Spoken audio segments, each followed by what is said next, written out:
desconocíamos cómo llegó el pachulí a Venezuela.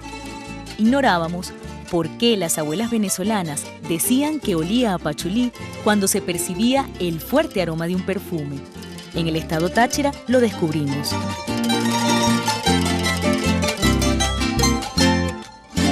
Ese era un perfume que venía de Colombia, lo traían en aquellos entonces o en aquellos años los contrabandistas. Habían personas que se encargaban de traer contrabando de una parte que lo llamaban recaute, ¿ve? Y entonces traían un perfume que lo llamaban pacholín, pero eso se lo ponía uno ahorita y se le quitaba por allá a los 8 días. Y cuando uno se untaba eso, ese era el secreto para uno pararse una novia, porque no golía más, sino golía era bueno. ¿Eh? Ese era el pacholín. Cuando se habla sobre integración, siempre pensamos en los presidentes que impulsan el sueño de Bolívar. Pocas veces pensamos en el pachulí como un producto de la integración o en aquellas personas que la viven a diario. ¡Joda, joda! Nos integramos de la manera más solidaria, con el saludo, con un café o simplemente con el compartir con ellos el quehacer cotidiano o con el compartir ellos con nosotros las actividades que día a día se vienen desenvolviendo. El estado Táchira está ubicado al suroccidente de Venezuela. Su capital es San Cristóbal, ciudad en donde año tras año se realiza una de las ferias más importantes de Sudamérica, la Feria Internacional de San Sebastián. La cita es para la segunda quincena de enero, fecha en la que los tachirenses disfrutan de su gentilicio cuando honran con bailes y canciones a San Sebastián, su santo patrono. También aprovechan esta fiesta para realizar la Vuelta al Táchira, la competencia ciclística más esperada del año. La frontera entre Colombia y Venezuela es una de las más dinámicas de la región. Por aquí pasan contrabandistas, viajeros y hasta mujeres que endulzan la convivencia entre estos dos países hermanos. Mi nombre es María Cáceres Herrera, soy colombiana de la costa, de la ciudad de llamarse Cartagena, de un pueblo Palenque. Paso la frontera de Colombia a Venezuela, el estado Táchira, a vender mis dulces panelitas de coco. Los 5 kilos de dulce que María lleva en la cabeza no impiden que esta costeña colombiana baile por Venezuela los ritmos de su tierra. En mi país y Colombia, en la ciudad de Cartagena, bailamos el ritmo de la champeta y merengue y salsa y todo. La cercanía geográfica que existe entre el estado Táchira y el departamento del norte de Santander ha permitido que venezolanos y colombianos compartan familias, música, costumbres, alimentos y tejidos. María Angélica nació en el norte de Santander. Hace 20 años atravesó la frontera y desde entonces teje las raíces de estas dos naciones que un día fueron una. ¿Qué diferencia hay entre un país y el otro si son hermanos? Son los dos países más hermanos que hay en esta nación. Como dice mismo nuestro presidente, son los dos países hermanos, somos igualitos seres humanos. Sí, la misma gente y el mismo camino. Por eso Bolívar decía que la unidad de nuestros pueblos no es una simple quimera de los hombres, sino un inexorable decreto del destino. Quizás Bolívar murió con esa lamentable idea, la desintegración de la Gran Colombia. Hoy nosotros debemos reconstruir esa integración entre colombianos y venezolanos, pero quizás también entre peruanos, entre bolivianos, entre panameños. Somos los 5 países, somos parte de esa idea de Bolívar, que quiso hacer una sola nación, 5 naciones con un solo destino, con un solo propósito, la felicidad, la tranquilidad, la paz y por sobre todas las cosas, la integración entre todos y cada uno de quienes conforman esas 5 grandes naciones que dejó Bolívar. En medio de estas montañas del suroccidente venezolano, justo en Capacho, nació Cipriano Castro. el primero de los 7 tachirenses que llegó a la presidencia venezolana. Castro le devolvió al Táchira su condición de Estado independiente. Ya enfermo, decidió viajar a Europa para hacerse unos chequeos médicos. Fue Juan Vicente Gómez, su mejor amigo y segundo vicepresidente, quien le dio un golpe de Estado y le prohibió volver a pisar tierras venezolanas. Aún así, la imagen de Castro siguió viva en Capacho. Desde aquel entonces, todos los capachenses dedican el 23 de mayo a celebrar el inicio de la Revolución Liberal Restauradora, acción armada que emprendió Castro junto a sus 60 hombres a caballo. En el estado Táchira conviven 1.177.000 personas, historias que merecen ser escuchadas. Marcos nació a las orillas del río Táchira, en Delicias, límite entre Venezuela y Colombia. Hoy vive en Rubio, una de las zonas cafetaleras más importantes del país. Desde pequeño se dedicó a trabajar la tierra y a transformar en poesía todo lo que veía y escuchaba.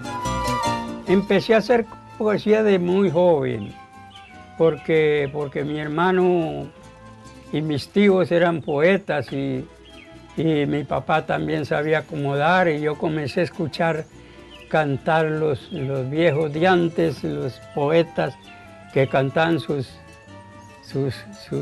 poesías, y entonces yo se las aprendía, y bueno, yo me gustó mucho eso, yo salí iluminado de la poesía. Por eso me volví poeta, yo composito cualquier cosa, yo le busco el derecho. Pues sería tan así que yo logré hacer, yo creo que yo soy el único que hizo el poema más largo de la vida, porque yo hice un poema que se llama Origen de la Humanidad. ¿Usted ha escuchado que algún poeta haya hecho eso? Yo nunca he escuchado con los 94 años que tengo. Lo conocen como el poeta del Tábor, como el hombre que supo sintetizar su vida en una sola copla.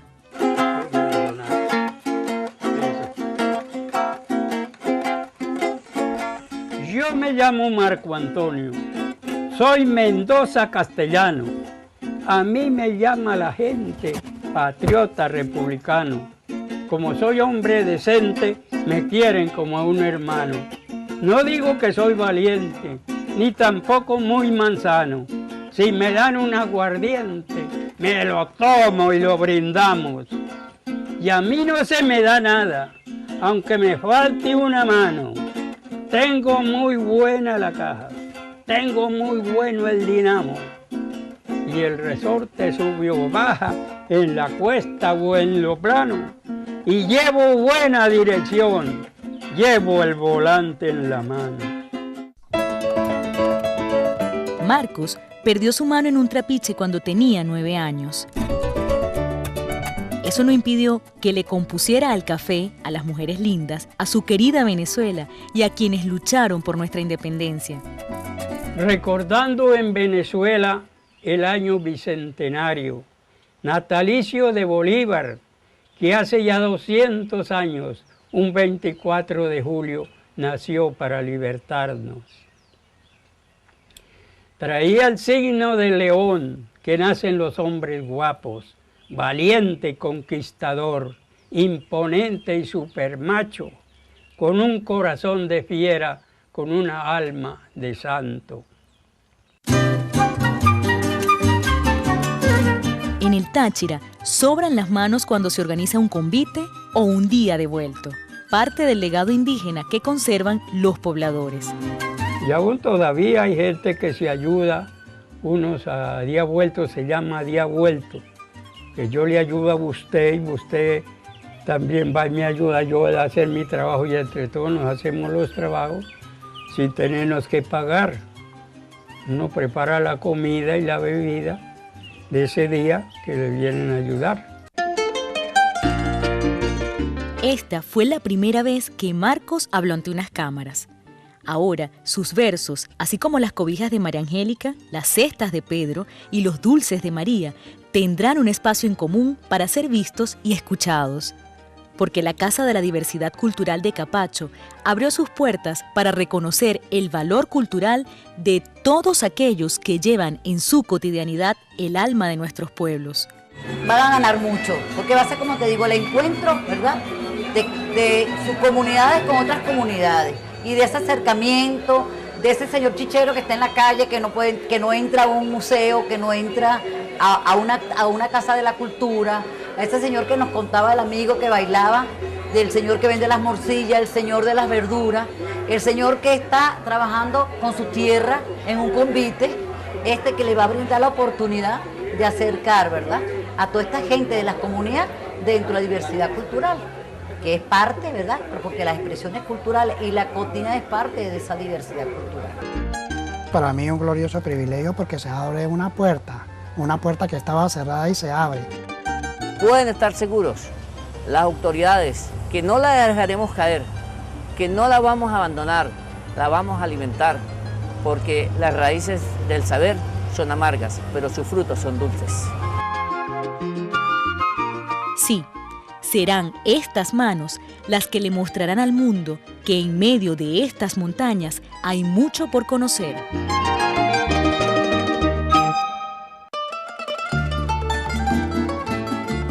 Honoria lleva 60 años moldeando barro, 6 décadas defendiendo con sus manos esta tradición indígena que le dejaron sus abuelos. Ella dice que nadie la enseñó, que aprendió sola de tanto ver trabajar a sus hermanas. Nunca estudió. Su madre, lo único que le pudo enseñar fue la sabiduría que encontró en la tierra. Honoria tiene 72 años. Empezó a fabricar sus propias piezas cuando tenía 12. Desde aquel entonces, pasa sus tardes haciendo jarras, materos y platos de cerámica. No pronuncia media frase. Todo lo dice con la mirada. Y así, en medio de ese silencio inquebrantable, nos llevó hasta la mina donde saca la tierra y nos mostró los secretos para preparar una buena masa de barro. Honoria es una de las ceramistas más ancianas de Lomas Bajas, un pueblo en donde todas las mujeres trabajan con la tierra. Cuando se enamoran y se casan, buscan el barro para hacerlo. Y una vez, ahí se prende. Eso es la vida de nosotros, esta tierra es la vida de nosotros. Y esta, las lomas la queremos muchísimo porque, imagínense, es el sitio donde uno vive, donde uno se ha criado y el barro que le está dando a uno todo. Edilia Ruiz también vive en Lomas Bajas.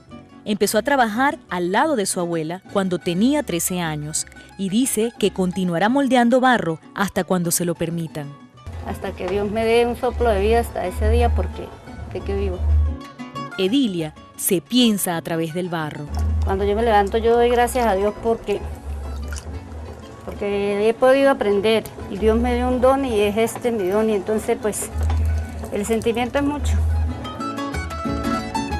Hay quienes dicen que el dinero lo compra todo. Lo que nunca estará a la venta es el alma de nuestra gente. Es que de todas maneras el dinero del mundo no nos va a comprar a nosotros la tradición, porque esto es relajante. Si yo tengo todo el dinero del mundo y me siento a ver pasar a los demás, me volveré mala. Porque no tengo nada bueno en qué pensar, en cambio así no, porque yo trabajo y me siento bien trabajando. Edilia trabaja junto a su marido.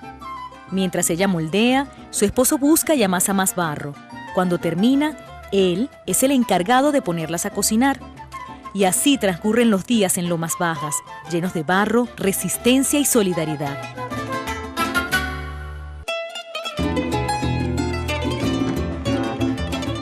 El Abejal es otro de los tantos pueblos artesanos del Táchira.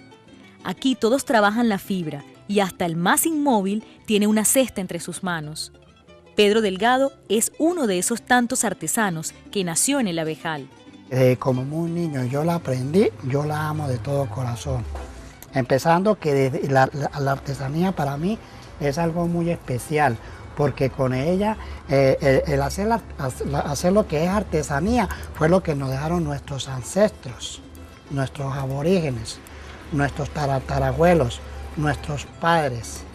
¿Ve? Y aquí yo voy con ellos, ¿no? Con lo que es la artesanía. Y para mí es un privilegio, en verdad, saber este bonito arte. Desde hace 15 años enseña a los niños las técnicas de la cestería. Su mayor miedo es que esto se pierda. Porque si yo me muero, ¿cómo me voy a llevar lo que yo en verdad he aprendido? Para mí me daría un dolor muy grande de que yo me llevaría aquel deseo, aquel sentir de lo que yo sé para no enseñárselo a nadie. Pedro teje junto a sus padres desde que tenía 7 años. Han pasado 50 más y todavía su madre lo supervisa. Por ella es que yo aprendí este arte. En el año 1954 yo aprendí ese arte como es la artesanía y aquí estoy llevando ese buen arte como la luz de la aurora para todos los niños. Y muy agradecido de verdad primeramente con mi Señor porque ella me da el privilegio de tener a mi madre, que eso ella también lo aprendió de nuestros ancestros. Mami, ¿el nombre es suyo? ¿Cómo? ¿Nombre? ¿El nombre? Sí. Pedro Antonio. No, el suyo. Vicenta. Vicenta, pura Vicenta.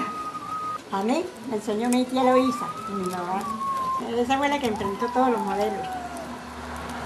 La que sacó todos los modelos. Y ya ellas nos enseñaron a nosotros, a las hijas.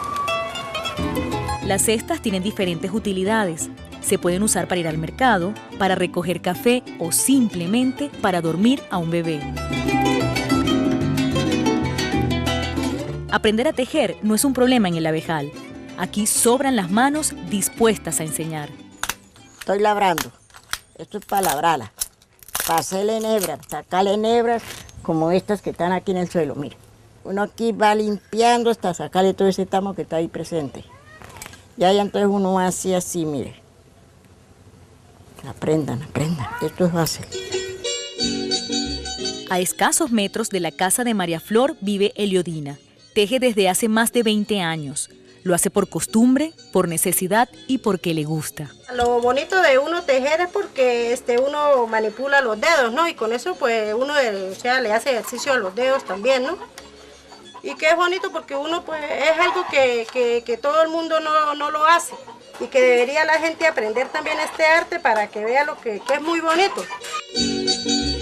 Además de belleza, estas cestas llevan tejidas la integración de nuestros pueblos. Mi mamá pues desde pequeñito nos enseñó a labrar la lata y la caña brava y después cuando nos vamos para acá para el pueblo nos enseñaron los portugueses a tejer el mimbi y el ratán y el bambú, toda esa materia. Pero la verdadera fibra del tachirense no está en sus cestas, está en sus manos, en todas las que son capaces de hacernos la vida más útil y menos consumista, las que construyen, las que nos dan poesía y las que logran reflejar nuestras vidas en un lienzo. Las de Tomás de Pablo son una de esas. Hace 30 años fundó en Capacho una escuela de pintura y desde entonces acerca a niños y niñas al arte venezolano. A mí me gusta inculcarle a los niños es la historia de los pintores venezolanos, de Armando Reverón, de Arturo Michelena, de Cristóbal Rojas, de Tito Salas.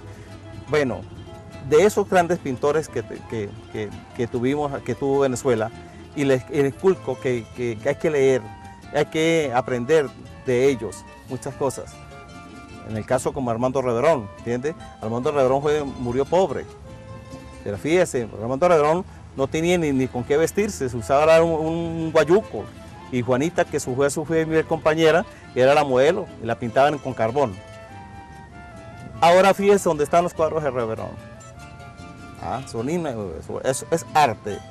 Reverón tuvo 3 épocas, la blanca, la amarilla y la azul. Tomás tuvo una. Lo mío es esto, ¿entiendes? Lo mío es una sola época, lo mío es el paisaje. Lo mío es estar metido allá, aquellos paisajes tan bonitos. Mira esos cerros tan bonitos que se ven allá. Y eso es mi pasión y mi vida. Nunca cobró por sus clases de pintura, porque el arte se comparte, se alimenta, se siembra. Si la muerte me sorprende, ya muero tranquilo. Dejé muchas raíces, dejé muchas personas que aprendieron de mí. Y muchos jóvenes que actualmente pues, están viviendo la mayoría del arte. Ese es el mejor anhelo que yo tuve en la vida. Dejar algo, una semilla sembrada y que después floreciera. Nelly Niño es una de esas semillas que el profesor Tomás de Pablo vio florecer. Siempre he pintado al lado del profesor Tomás, fue mi primer profesor hace más o menos 25 años. He aprendido muchísimo al lado de él y hoy en día también trabajo con niños en la Escuela de Iniciación de Pintura en la Casa de la Juventud. Al lado del profesor pues he aprendido muchas cosas, muchas técnicas. Él me ha enseñado muchísimo, he hecho muchos cuadros, gané también ahorita un festival a nivel nacional y claro, él fue una guía para mí. Aquí hay manos valiosas por doquier. Las encontramos tejiendo, moldeando y hasta lavando.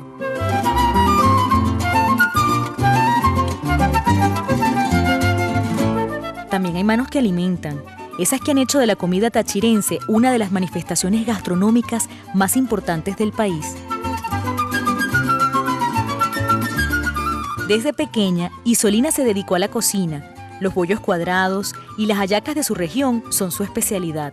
El bollo tachirense se acostumbra a vender en los mercados de aquí del Táchira todos los sábados y los domingos, porque el tachirense desayuna los domingos con hallaca andina o con bollo.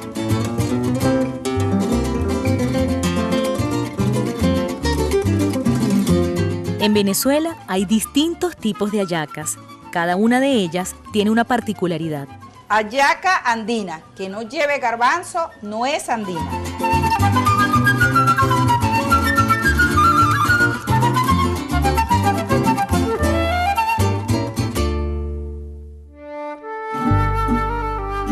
Las manos de Elisue son su voz, su vida. No conversa. En su mundo sobran las palabras.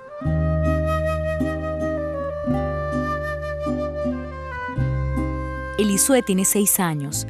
Apenas su padre supo que sufría de autismo, buscó en el arte un medio para romper las barreras que impone el silencio. Fue así como empezó a utilizar el arte como terapia. Hay unas mejoras fundamentales que tienen que ver en el arte como terapia humana y que tiene que ver además con los cambios de conducta, con el descubrimiento de sus propias expresiones y en su caso incluso yo me atrevería a decir que su arte es mucho más puro que el de quienes hacemos arte, que muchas veces trabajamos desde el inconsciente, pero también trabajamos desde la razón y desde lo intelectual, lo filosófico. En el caso de ellos, su arte es absolutamente energía pura, limpia, no está contaminada, no está llena de ningún tipo de intención estética. Al ver la mejora de su hijo, Ender se unió a otros padres de niños y niñas autistas y creó la fundación Solo Soy Diferente. Solo Soy Diferente es mostrar que en el caso de Elisue, él es un gran creador desde su diversidad humana y de su gran diferencia. Actualmente los cuadros de Elisue se exhiben en Noruega, en una exposición internacional de niños autistas. Mientras tanto, su padre le sigue hablando sobre el mundo a través de los colores.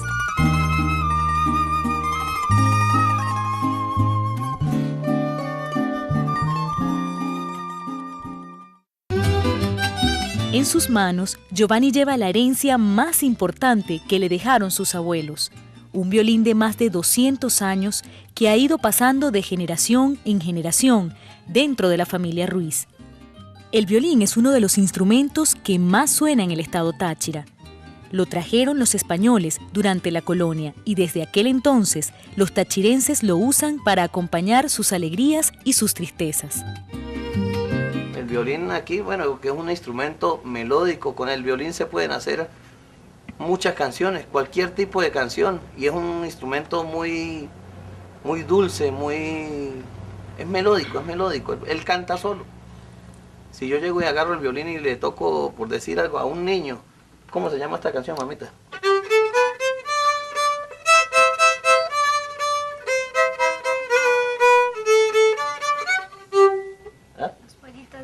Los pollitos dicen. El violín le está diciendo, le está cantando y es un instrumento que se presta para trabajar con niños, para trabajar con adultos, con cualquier persona. Y se toca aquí mucho en el Táchira porque es un instrumento que tiene mucha sonoridad, se suena y se puede tocar cualquier canción. Ellos dicen que la vida sin música no tiene sentido, así como no tiene sentido ni perdón de nadie un velorio sin violines.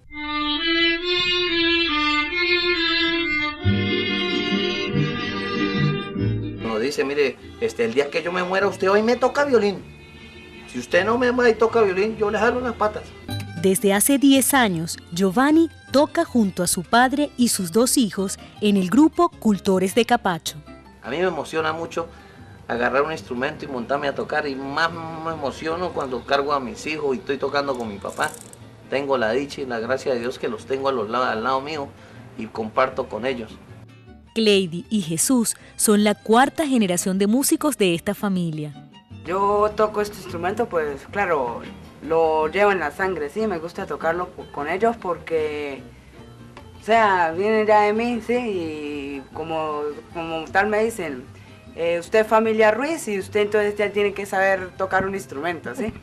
Y yo me la paso con ellos prácticamente, sí, tocando de aquí para arriba, para abajo, tal, y porque me gusta, y no tanto por dinero ni por algunos casos sí, porque a veces es necesario, pero a veces sí me gusta, me encanta igual que a ellos.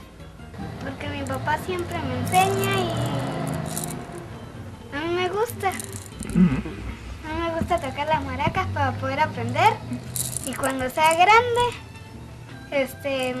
meterme en algo, cantar, tocar y eso. Frente a la música impuesta por el negocio de los medios, Luis Adán y su familia responden al ritmo de maraca, cuatro y violín. La familia Ruiz nunca dejará de ser músico, porque fue lo último que me dejó mi papá como músico. Y me decía, usted le da muy bonito la guitarra, me decía. Me lo dijo más de una vez. Entonces yo por esa parte pues nunca dejaré de mi instrumento. Igualito digo yo. Y esta seguirá mi, como lo dijo, y no se lo dijo a mi papá, papá me lo dijo a mí, que le doy muy bonito al violín. Y por parte mía, la familia Ruiz seguirá sonando. Y de aquí a mi hijo, a mis hijos, y otros que lamentablemente no pueden venir, pero ellos también lo hacen muy bonito y regálenle un pedacito de cuatro ahí de lo que he aprendido y lo que he agarrado.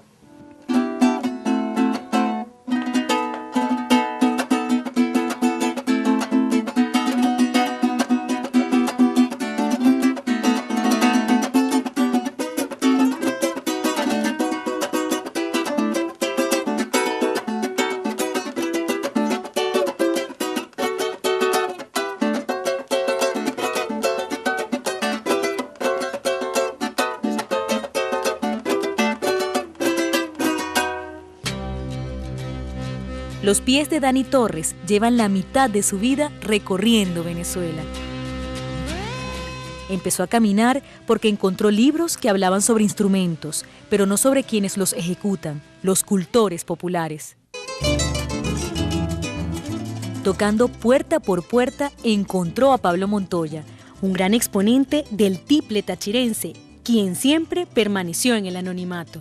Junto a Pablo, Dani y Ali pudieron conocer las verdaderas raíces del tachirense.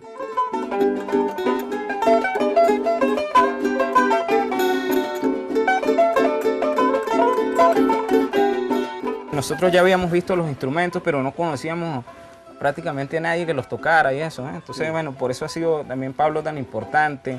El señor Arévalo Moreno también ha sido bien importante, que es otro cultor que hay. El señor Juan Gregorio González, que tal vez es una de las personas más propias que yo conozco en esta música. Él vive pues en una zona bien apartada, como a 2 horas de Potosí más o menos, pero ha sido eso también, ¿no? Ver ese contacto, sobre todo con esas personas, y no solamente con los músicos, sino también con los ancianos de esa época, para conocer otras cosas, ¿eh? Porque de repente la señora, una viejita que conseguíamos en alguna parte, ella no nos hablaba directamente de la música, pero ella nos decía que ella había visto esos bailes y nos contaba cómo eran también. Entonces todo es como un rompecabezas, ¿eh? Y uno va uniendo esas partes y ahí va saliendo. Pablo tenía 11 años cuando se interesó por el tiple de su padre.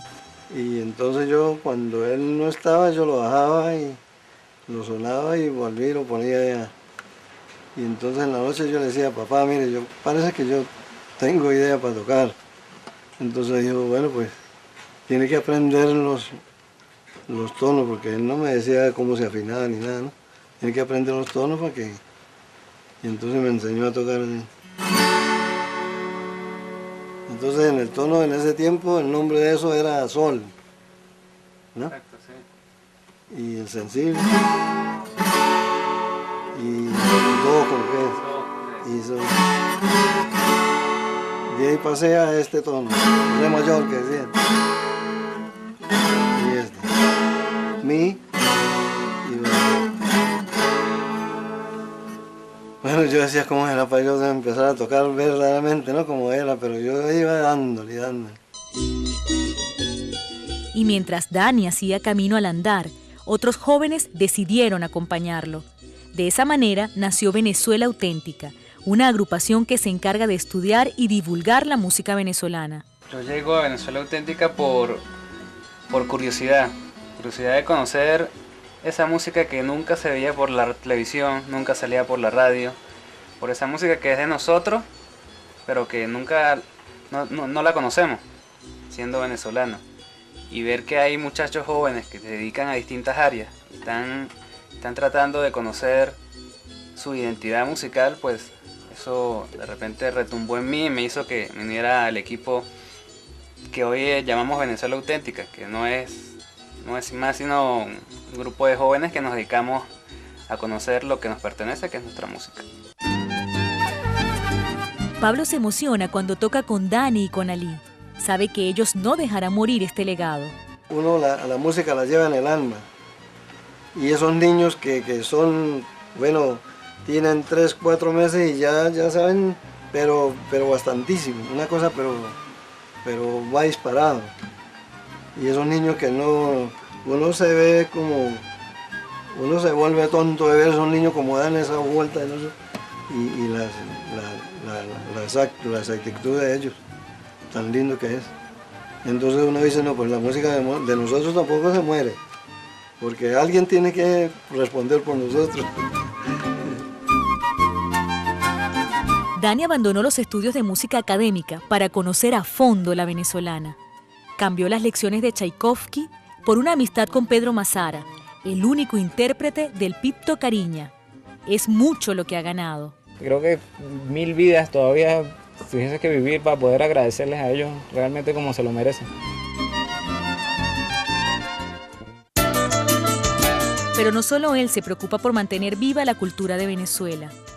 En La Grita, municipio Jáuregui, pudimos compartir con quienes siguen bailando la perrabaya y el pato bombeao, dos de las danzas más antiguas de esta región. El pato bombeao se baila al ritmo del cuatro, mandola, guitarra y violín. Pero la particularidad que tiene son los versos picantes y jocosos que improvisan los bailarines. Pato que a la medianoche, pato que al amanecer, pato que me llevan preso, pato por una mujer. Si el patito fuera bueno yo me lo comiera asado, por no quitarle la herencia que tiene del otro lado. El patico tan hermoso no se deja chivatear, pero le quiero cantar que bomba pa' mi pareja. ¡Bomba pa' mi pareja! Dice que no me engaña, pero está muy barrigona. Debe ser de mi compadre cuando iba para la loma. Dice que no me engaña, pero está muy barrigona. Debe ser de mi compadre cuando iba para la loma. El patico tan hermoso no se deja chivatear, pero le quiero cantar que bomba pa' mi pareja. ¡Bomba pa' mi pareja! Acuérdate que lo hicimos, fue por allá en un trapiche. Pues será que no te acuerdas porque estabas Artemiche. ¡Eso! Hemos querido pues rescatar estas tradiciones que nos han dejado nuestros abuelos y nuestros padres. Y nosotros pues hemos seguido investigando a través de los más viejitos de acá de esta comunidad de que nos expliquen más o menos cómo eran los bailes de antes y cómo han sido las tradiciones más que todo, ¿no?